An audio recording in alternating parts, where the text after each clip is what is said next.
तर आज बनवणार आहे बघा जवळा. जवळा धुवून घेतला आहे 2-3 पाण्यामध्ये साफ करून. हे बघा छान असा पाण्यात ठेवला आहे भिजत धुवून. तर साहित्य बघूया, खूप कमी साहित्यात छान होतो. बघा एकदा साहित्य काय लागते ते. इथे 2 कांदे घेतलेले आहेत मोठे, 2 हिरव्या मिरच्या घेतलेल्या आहेत. ही कैरी आहे, ओली आहे, जरा कापून सुकवलेली होती हळद मीठ लावून, ती टाकणार आहे. हे मीठ, घरचं तिखट, हळद आणि काश्मीरी लाल मिरची पावडर.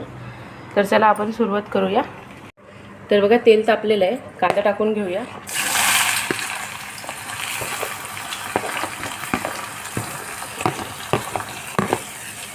कांदा परतून घेऊया चांगला. कांदा भाजून झालेला आहे. मिरची टाकूया, मिरची पण परतून घेऊया. मसाले टाकूया.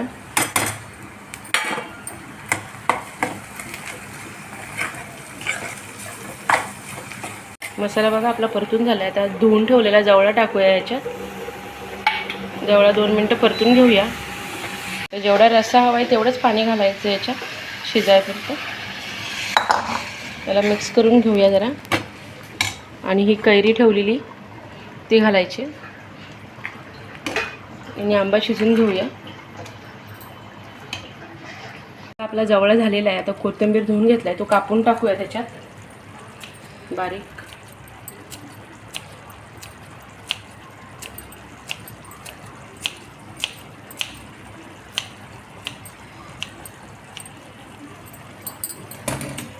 मिक्स करून घेऊया एकदा परत.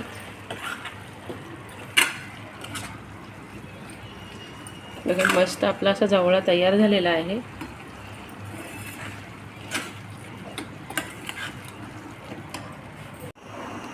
तर बघा मस्त इथं असा आपला जवळा तयार झालेला आहे, सुका जवळा. जर तुम्हाला माझ्या रेसिपी आवडत असतील तर प्लीज लाईक, शेअर आणि सबस्क्राईब करा.